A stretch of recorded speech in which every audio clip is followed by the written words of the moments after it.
Good morning, good afternoon, and good evening, and welcome to the Friday talk show of Global Electronics with your host Rajiv Kulkarni. Yes, I'm based in Dallas, Texas, and right now it is 9 a.m. Central Standard Time of United States, and I think in India it's 7:30 p.m. and of course Europe it's in the afternoon.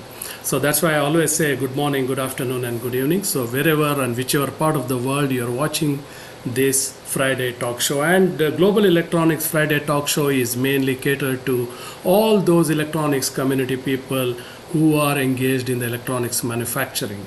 And this is just to help the community and create an awareness and share the knowledge that our expertise that our guests have and are accumulated from their experiences working in the electronics manufacturing industry. And today we have a great guest, I would say, and great host always is here.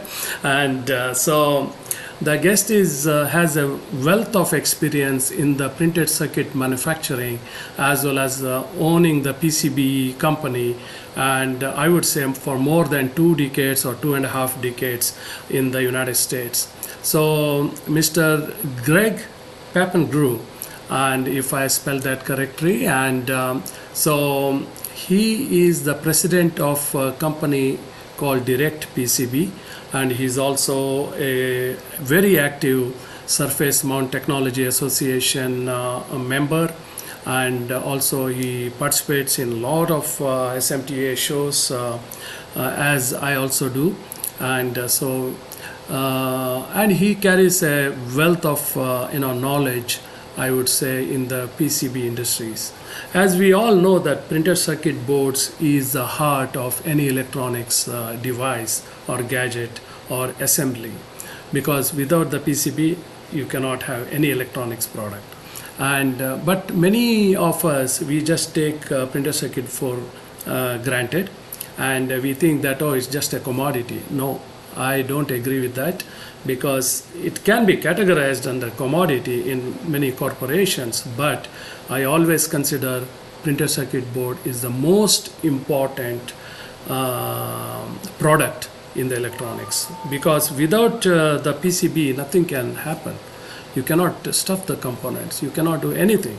So to know more about the printed circuit boards, its availability, its challenges, and what all we can face during the processes of PCB manufacturing, which is one of the most cumbersome manufacturing processes I have come across. And so let's welcome, ladies and gentlemen, Mr. Greg Papandrew from the United States, from Direct PCB. Welcome to the show, Greg, and good morning to you. How are you this morning? Fine, good morning. Thanks for having me on this morning. Absolutely, it's a great pleasure, because you carry a wealth of experience in the PCB businesses, and definitely we would like to use your experience so that we can share with the design engineers, we can share with the PCB users out there. It doesn't matter at what level, in which organization they are working, today. So first of all, just give a brief intro of yourself, your background, so that our audience are, they get used to who Greg is. Oh, thank you very much. Yes, I've been in the industry for 30 years now, and I agree with you. The PCB is one of the most important aspects of the assembly. I mean, it represents 8 to 10% of the bill of material. It's the first thing needed, the last thing ordered.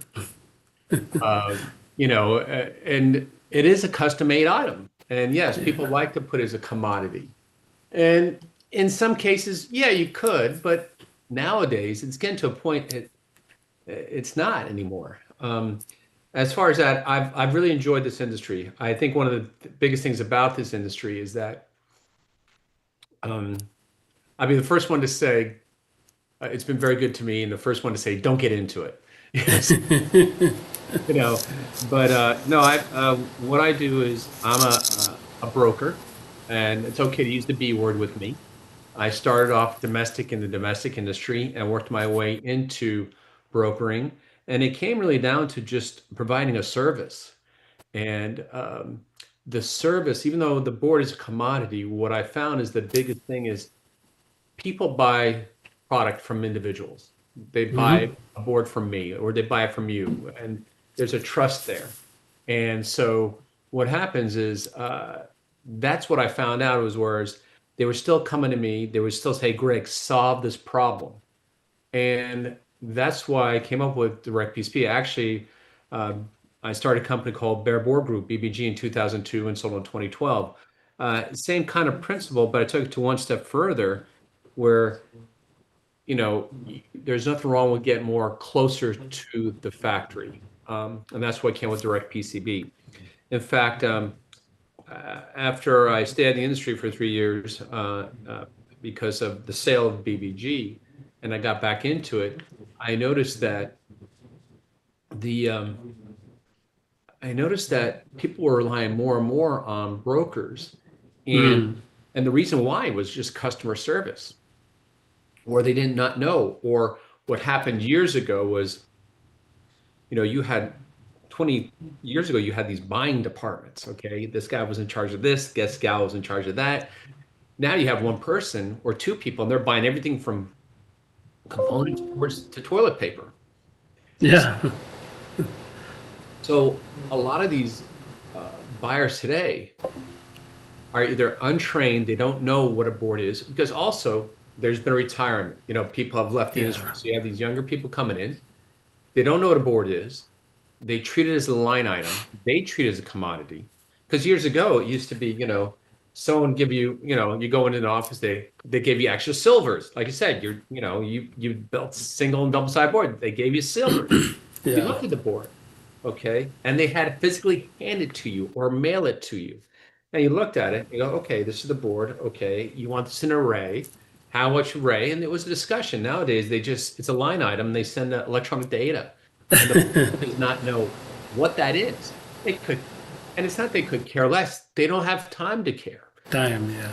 They're either untrained, overwhelmed, or unfortunately not incentivized enough, i.e. pay, to go ahead and dig into save money. In other words, they'll say, we're just going to go, who's my board vendor? Okay, they're doing a good job, or the least of my worries, and I'm going to give them that job. And what was happening is I saw people paying too much for circuit boards, and it's not being a commodity. It's just that they did not know what they're buying, or they didn't even know how to look at a board where there's a board this size, right, and then a board this size, and they're paying more for this size board than they are for this. They don't have the time to look at it. So when I stayed in the industry and came back in, I started a company called Better Board Buying. So I went in and I was doing OEM and EMS consulting and saying, look, this is how you buy a board. This is the question you should be asking. This is what you look at. And I go in, do a nice PowerPoint, be there for 90 minutes, and then say, Greg, this is great. And then after a while, they were like, say, Greg, this is great. Can you just handle this for us? And I'm like, okay, fine.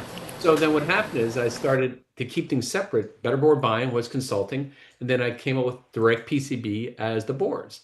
And then what happened was more and more people were getting away from the consultants and Greg, just buy the boards. And now it's Direct PCB with a DBA as the board buying, where I still consulting, but that's on the side. So that's me in a nutshell, and knock on wood, I'm a point now, a little long in the tooth, where basically, we're selective about who we deal with, mostly OEMs as much as possible.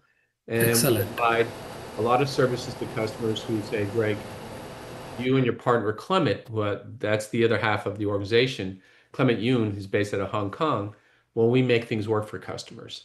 And they say, solve this problem, and we'll get them for it.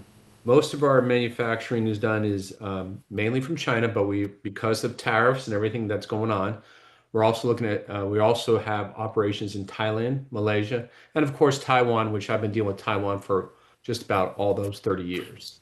Right. So, when a customer wants to say, hey, Greg, something's got to stay domestic, I'll introduce them to somebody who's domestic. And the reason being is part of my training being consistent with as Better Board Buying. There are a lot of EMS companies or OEMs that will go through a broker for domestic work. I just Right. think that's an unnecessary level, an adder, where you should be able to talk to somebody within 1 or 2 hours of your time zone and in the same language. You don't need somebody in the middle to help with that. However, offshore, to be truly successful with offshore, you need to have an office on the ground there. And that's what we provide. We have a staff of people there. We're at the factory. We're doing the source inspection. We're keeping on top of stuff there. So having a broker when it comes to international is very important. Domestically, you're just having an extra cost there unnecessarily. You do. Excellent. Yeah. Excellent. Excellent background, and also why you named the company as Direct PCB? Why not something else? Well, the reason being is my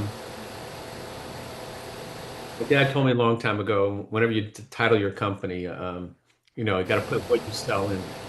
Okay, Okay. PCB. Before that was Bare Board Group, DBG. I sold bare board, but direct PCB was something where it's a little bit more where, excuse me, a lot of brokers don't let customers know who you're buying from. They're not open about transparent where the vendor comes from. Yes, you will know. The customers ask me all the time. I have some customers, I don't care where you get them, Greg, just get them here. And others, we have to prove this needs X, Y, and Z. So it's Yeah. a direct relationship. And also a lot of the brokers today, they have they sell to their customers that when the board comes in, we'll take a look at it and we'll prove it, and then we'll repackage and send to you. Well, to me is that's an extra cost. If you have to, if someone domestically has to look at your boards before they ship them to you, then why are we using that vendor? So, Right.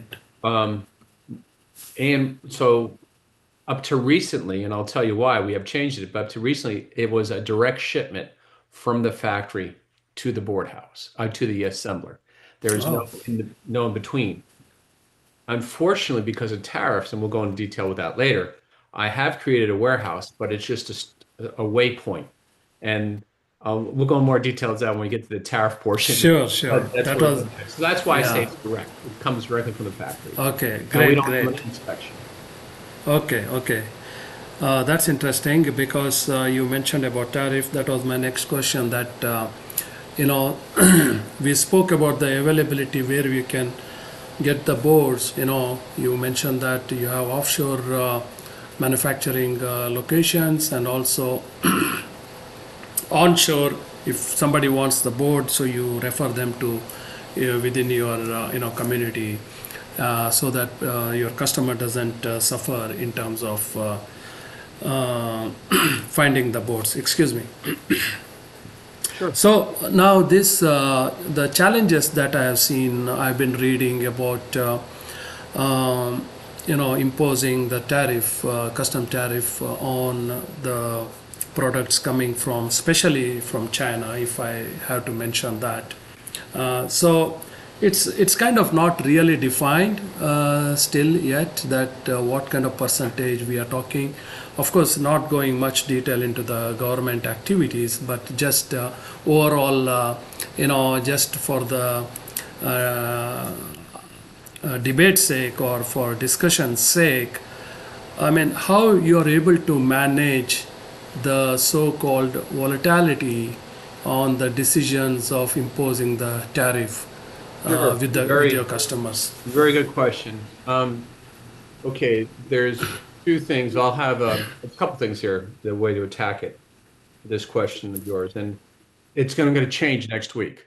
Okay, so, Yeah, all right, yeah. so right now, we have the reciprocal tariff with China, okay, which is 10%. We also have the 20% IEEPA, which is the propanol, okay?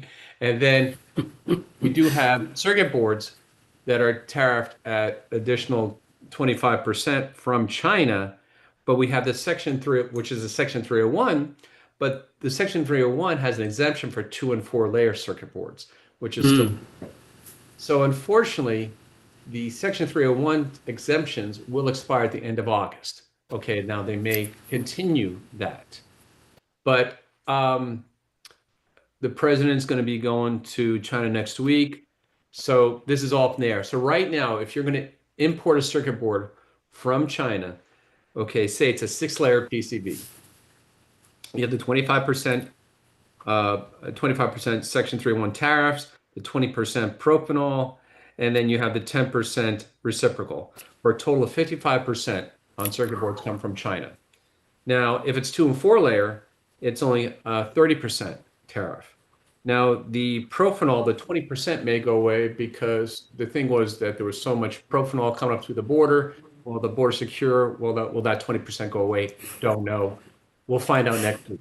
At one time, when it first started, it was like I was giving out weekly updates as to tariffs. And at one time, the 55 was up to as high as 145%, for the month of March and April. So it was Wow. ridiculous. Okay, so you get customers will say, Greg, I don't want to deal with China. And one of the first, when they send me a print or a Gerber's, and I'll ask two questions. Is it geopolitical or is it just the tariff? They said it's just the tariff. Or if it's geopolitical, well, we got to keep it here. Or they say, Greg, I want to be out of China. And I'll ask because is it export controlled? Because people think, oh, we can't go to China because of export control. It can go to Thailand. And go, no, no. Export control means it does not leave the country. Leave Period. the car. Yeah. Okay, without a Correct. license.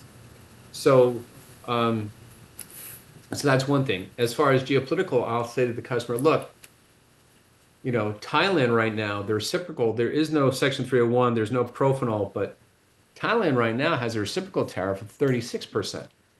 Okay. Wow. So, but the thing is about that is you got 36 compared to 55 of China. But Thailand, the price in Thailand is anywhere from 10 to 25% higher than China. Wow. So the thing is right now is Thailand is not as attractive, price attractive as China. And then on top of that, I've been to Thailand and my partner have been in Thailand 6 times since we were able to start traveling since the COVID. Yeah. And the thing about it is that Thailand is not that strong on high mix low to mean volume yet. They're getting closer. You wait 3 to 5 days to get a quote, and you're waiting 6 to 8 weeks to get a delivery, a shipment. Whereas, Mm. I'll tell a customer, I said, yes, I know I'm 55% tariff, but look, Mr. Customer, you send me the quote, I'll have that quote to you tomorrow. And if you give me the order, I'm shipping in 2 to 3 weeks. So if you look at the difference in pricing, you could say, look, for 5 or 10% more, yeah, you get it's higher than, Thailand may be a little bit less expensive, but do you want your boards now? And when you talk about percentages, you have to put in the bigger picture. The circuit board represents 8 to 12% of the cost of bill of materials on a given time. Let's just Correct. call it 10%. Yeah. So let's just call it 10%. So say if China is 20% more expensive than anywhere else. Okay, 20% of the 10 is only 2%. Yeah. So I say, look, I could say, Rajiv, look, here's your two options. But for 2%, you could ship this out this month. Is that worth it? And the total cost of bill of material. So fortunately, unfortunately, the tariffs have added to the bottom line of the cost assembly. We have punished the U.S. buyer for product they couldn't get in a timely manner here because we have no Mm. capacity here in the U.S. Wow. But at the same time, if you look at the overall cost, it hasn't. I mean, I've seen a lot of cases where brokers have grown in this industry at this time, have done well. In fact, several domestic board houses, you'll look on their LinkedIn. I don't know what it is in the last month or so, a lot of US circuit board houses that also broker boards have been pushing the global stuff. Mm. They're Yeah. global offerings. And I'm like, that's interesting. The domestic, that's slow. And they realize the profit margin is greater than, so I don't know. Right. And then you have the copper tariffs. That just Yeah. was announced 2 weeks ago. So that really doesn't affect me as a broker, because everything's done over there. The copper tariff affects, well, those suppliers who are bringing in the copper balls, the copper for the laminate suppliers, the copper in the U.S. So it's like it's not helping. So Wow. you know, That's so that's a long long thing about it. So when I tell Yeah, customers, don't let tariffs scare you, ask for the total cost of ownership. And the only reason why we can legally be less is that the reason why we have the warehouse now is the tariff is only applied to the cost of the product at time of export. So direct PCB Hong Kong will will accept the product there, and we will then ship it over here. We will pay the lowest cost tariff on that product. There is no product, I mean, there's no profit, there's no overhead, there's no freight. So we strip out as much of the cost of that product, get in here, everything, so we can charge the least amount legally on the tariff. So if you're buying a board for $2 and the tariff goes up, say 50%, a dollar, and that your supplier is going to charge you a dollar, that is wrong. They're ripping you off. Okay, because they're not buying for $2. yeah, Say they're buying it for a dollar. Okay, well their tariff at 50% should only be 50 cents, so it should be 2.50. Okay, yeah, right, not $3. Okay, you can go with 2.65, but it's got to be something, But it's yeah, the full amount, yeah, and you're getting ripped off. So it's always good as a buyer to say, understand what my cost was X works, and okay. So there's nothing wrong with the ask for X works price. You should be able to ask for it. X works meaning the cost of the product in Hong Kong or in Thailand yeah, or wherever it may be. And you say, okay, what's my cost? A dollar? Okay, freight, everything else goes on. All right, all right. That's what my tariff should be, is based on that dollar, not the $2 to get to it. And and that's okay as long as you understand the cost. And it's sometimes better to deal with a broker, someone in the middle, man, but it's got to be reasonable because some buyers like to take care of their own freight. Well, right. when it comes in when a shipment comes in, the U.S. government wants their tariff right away. So if I order 1,000 boards, right, $2 a piece, they want their tariff right away. So they want $1,000 right away. Then my freight company wants their payment within 3 weeks. And then my board vendor wants their payment in 45 days. But if you deal with a broker or someone like myself, we'll say, look, we'll take care of everything. Okay, and you just pay one invoice at 45 days. Yeah, yeah, Okay, and no, it's not $3. That's 265. And you're like, okay, that's reasonable. And you go from there. So those one things, just understand what yep. you're paying for. Excellent. Very nice explanation. Thank you for that. So I have a question come in here from the PCB fabrication strategy. It says the question reads: does it make strategic sense to use the same fabricator for mid-quantity PCB production, especially for high-speed digital multi-layer boards with high density, high value components if feasible? I can read that again. It's a little long No, question. just the first part of it again. Yeah, does it make strategic sense to use the same fabricator for mid-quantity PCB production, especially for high-speed digital multi-layer boards with the different, high Okay, density, so high value? in this question here, you're using one vendor right now, getting your volume up, and do you move it to a larger house? Is that what you're saying? Yeah, yeah, yeah. Um, Right. Initial answer would be no. It does not make sense to move it. Keep it where it is right now. And this is the reason why. And this is part of buying strategy. People ask me, Greg, sometimes they question the board houses that I use, and they're not the big board houses. Okay. And the thing is, overseas, it's not how big an order is. It's not how high the technology. They want to know is there's no such thing as how big an order is. It's how small an order is.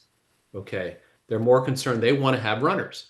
Yeah, So you've developed a relationship with a board house already, and they can build this product very nicely. Now, you actually go to them. You want to be a big fish in a small pond there. And if this company here is building that product and you're saying, look, here's the next order, it's gear up for it, they will gear up for it.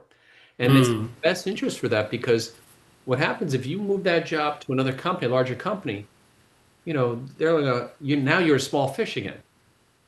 They don't give you that respect over there in Asia, and it makes in the U.S. it's kind of all customers are important here. Yes, we do say that, and yeah, we have big customers, but over there it's very serious. So you could go to the most high-tech board houses there. You could do $1 million a year on different part numbers. That's not a lot. That's nothing. So our strategy has always been you be the big fish in the small pond. And if they can build that technology, then you tell them, look, I'm going to give you more of this. This is where it's going. Gear up for it. And you tell them, if you can't, we will move somewhere else. And I'm not threatening you. I'm just saying we have to. They will make it. They'll make it work. And one of the reasons why I want to invest in this, because they want to invest in it, because now this kind of a job leads to them expanding their opportunities as well. Because now they can go to their bank or to their investor and say, hey, look, we got this order from Rajiv here. He's got to give this to us. We need this money. Oh, okay. There you go. You got the money. Now you expand. Now you become an integral part of this vendor.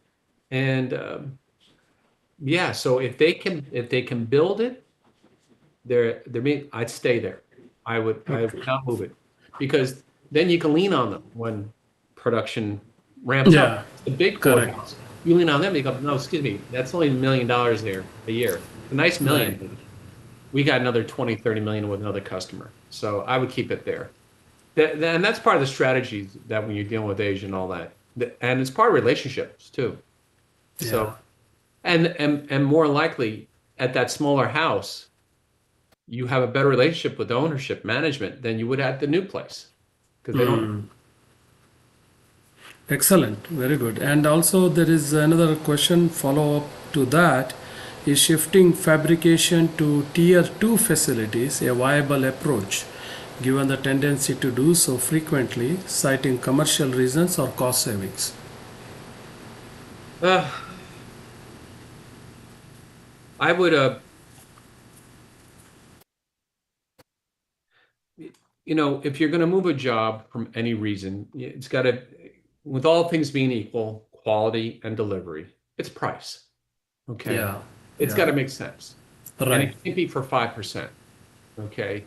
It's not, yeah, $1 million is a business for 5%. Yeah, it's 50 grand. But let me tell you, if you got a major problem or that shuts down or slows down or they have 50 grand is nothing. You wish you had 50 grand. Let's keep things moving. Yeah. So, you know, it's got to make sense. Um, to me, again, it goes back to the big fish in a small pond. Doesn't make sense. Is the technology there? What are they going to offer you that you don't get with the present? Um, no, I rarely move jobs. The only Sure. time the only time that I move a job is when a customer says, um, you know, Greg, you've been building 10 pieces of this all the time. Now I want 1,000 a month. Well, my 10-piece board house can't do that anymore. The quick turn. And Yeah. then, um, I'm building 1,000 pieces a month. He's Greg, I need 10 pieces in 5 days. Well, they're not going to do the 5 pieces 5 days. Yeah. Here it is.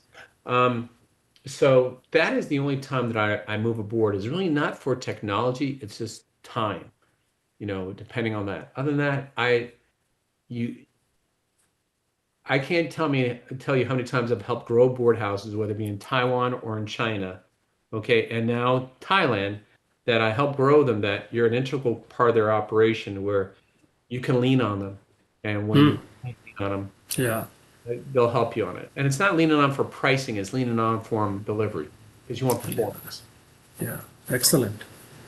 So now on the challenges front, what kind of challenges you normally see in the manufacturabilities, or manufacturing limitations, if I must say.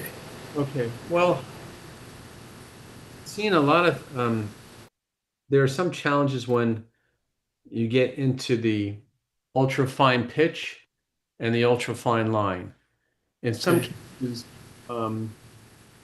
I found that like one of the biggest ones I've seen late is when you have the dams, solder mask dams, you know, and some customers don't realize that green solder mask, you can make a very fine dam. Black solder mask, you can't. It's a thing with light and exposure. Yeah.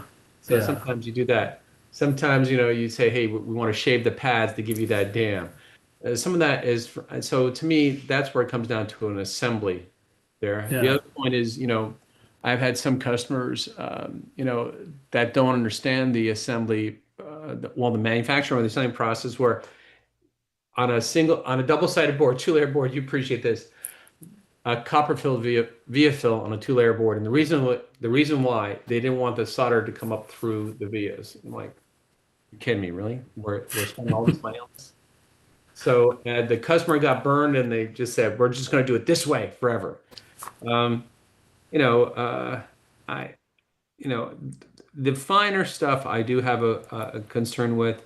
Sometimes I've always told there's very few designers who actually know how the board's made, and I have one designer. He's really good at what he does, and he very few engineering questions. He understands the process. But sometimes what will happen is you have a designer who'll design a Porsche. Okay. When a Ford would get you there just as well. Okay, the Porsche costs more money.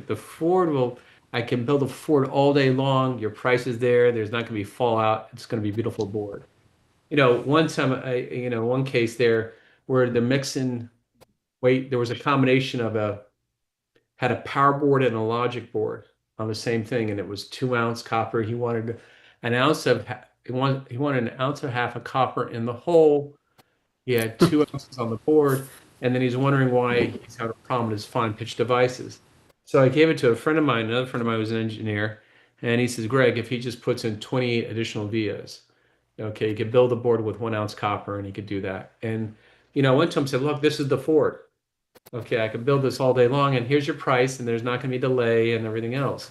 So that is I think one of the bigger challenges is the understanding of how a board is made and what's the process. Like you said in the beginning intro, it's one of the more complicated. There's over 100 different processes.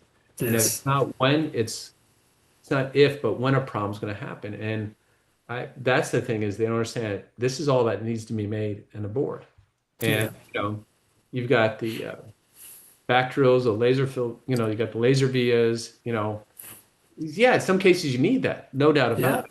Sometimes like, wow, this is some design for what, and you want to ask the question. And I used to do that battle a lot until the board house said, Greg, we can build it. Don't worry about it. We can do it. All right.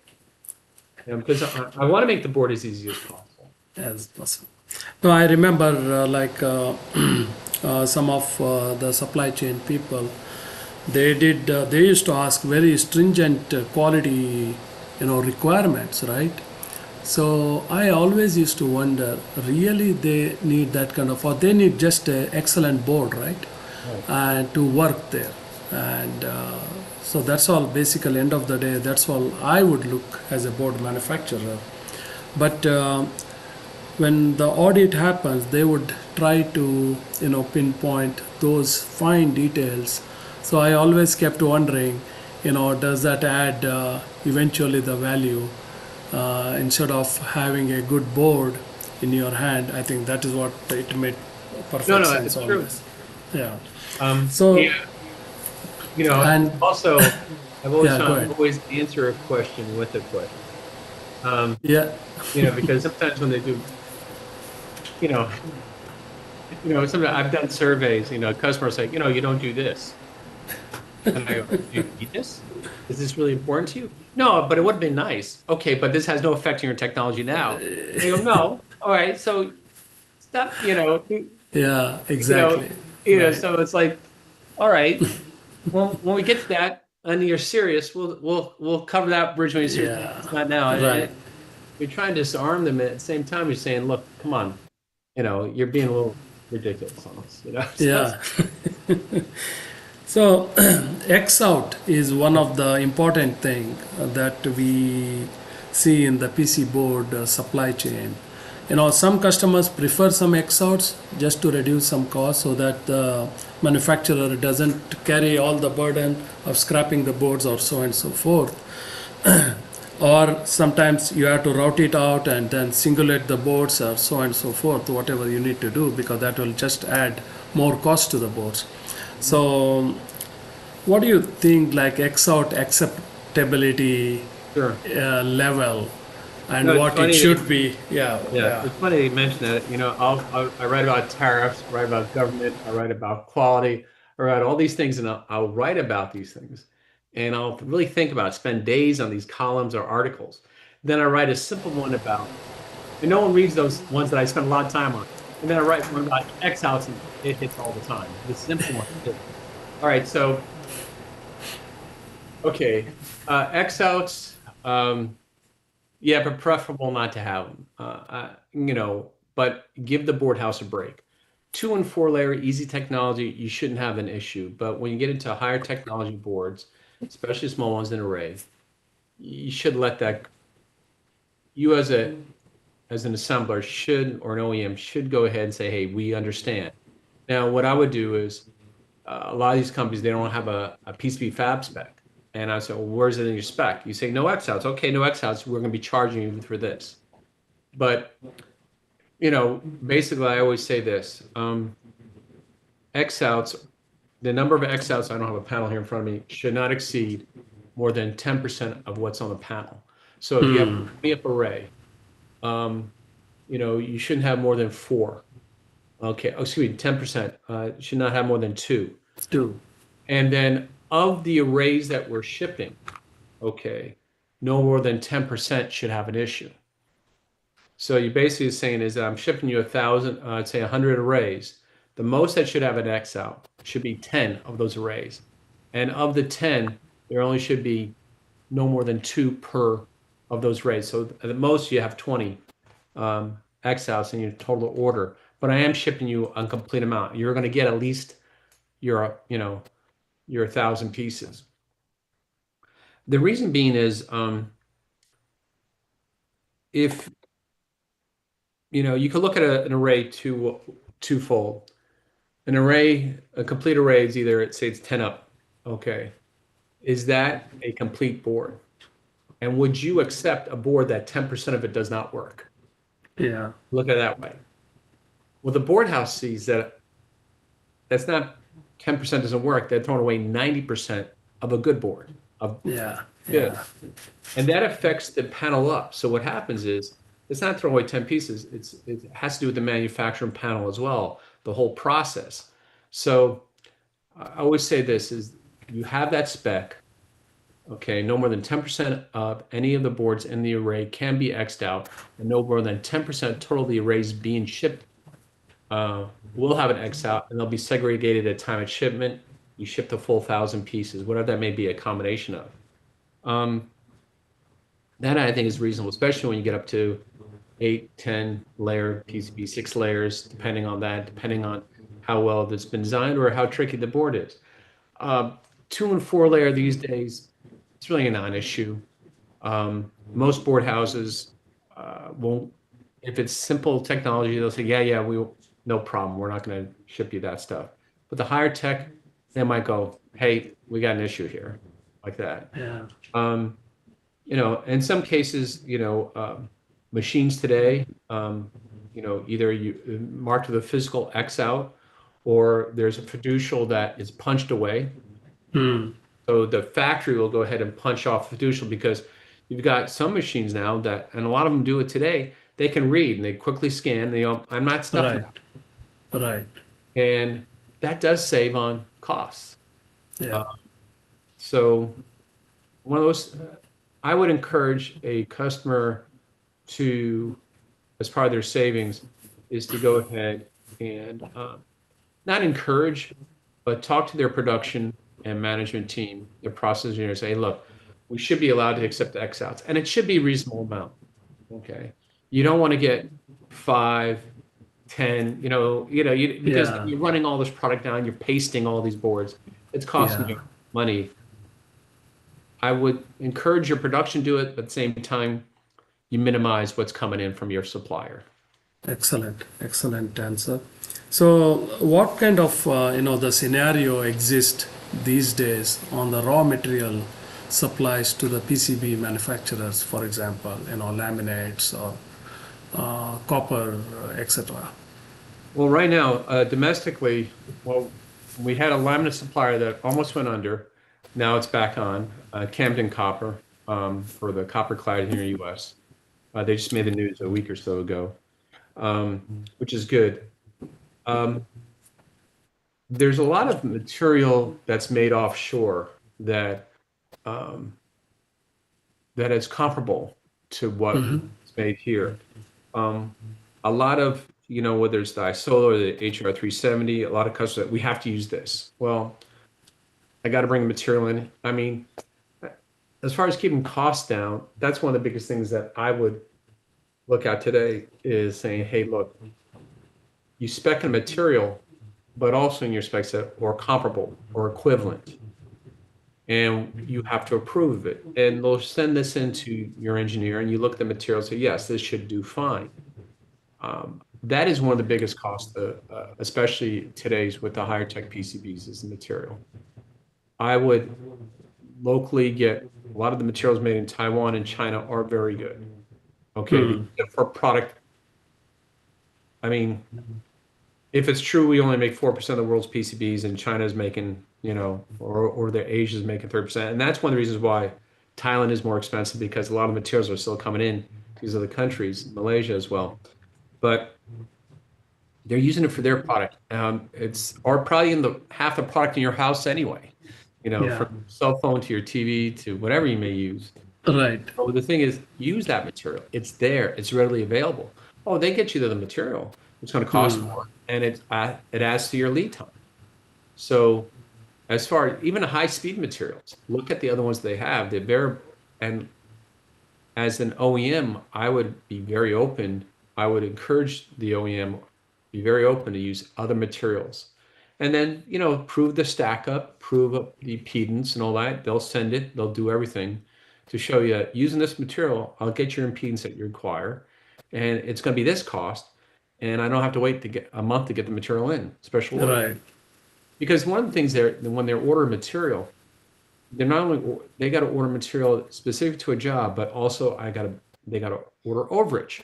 And it's everything Right. special order, whereas more likely the suppliers down the street, and I can get any kind of core that's readily available, any kind of, dielectric, whatever, and then they're copper weight, and it's readily available. So that's one thing I would really encourage, is take advantage of that.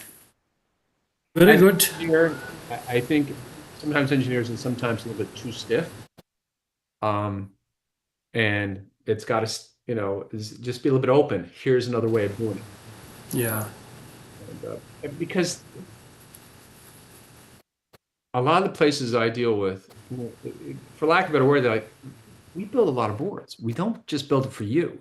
So it's one of the things like, hey, we know what we're doing here, and we got another design for, so it works. Right. Fine. Right. So, sometimes I understand why, but you're not the only game in town. It's like we know what's going on. Absolutely. So excellent, Greg. I think we are almost through now 40 minutes, 45 minutes. So we covered pretty much good aspects of the availability as well as the challenges in the PCB.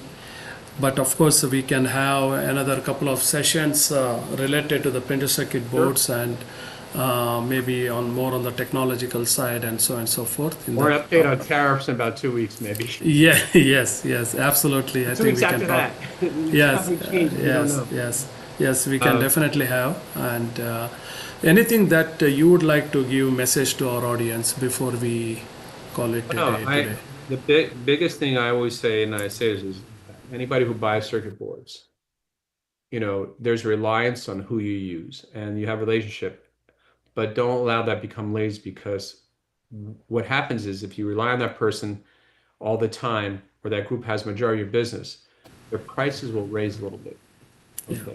And what'll happen is, and it's good, it might be fine and all that, but you don't want to be missing out on a job because of you want to keep your vendor on the toes. Right. And you want to quote for fun. As I always said, love may be blind, but buying a circuit board doesn't have to be. And you can be polygamous. Let your primary partner know that, hey, look, I trust you. You got 60% of my business, but I got number two guy's got 35 to 40% of the business. I got 10% rigid military, whatever. But that guy right behind you, so the main guy knows there's someone right behind him that can, or her, that can do the work just as Yeah. well. And the 30 to 40% knows they can get more business if they keep on top of things. So that's where I say is keep your vendors in check and just keep a sanity check. That's all. That's my main thing.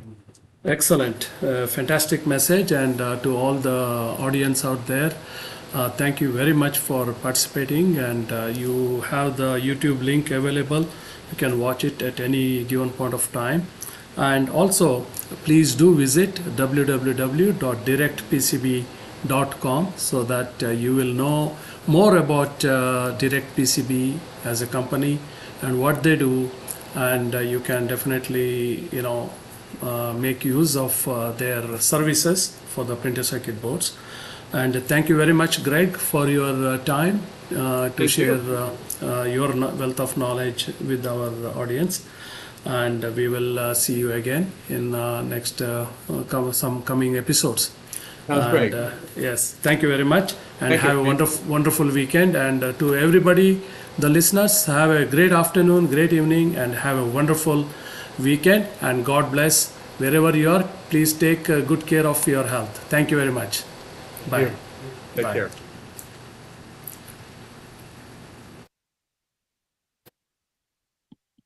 Nice.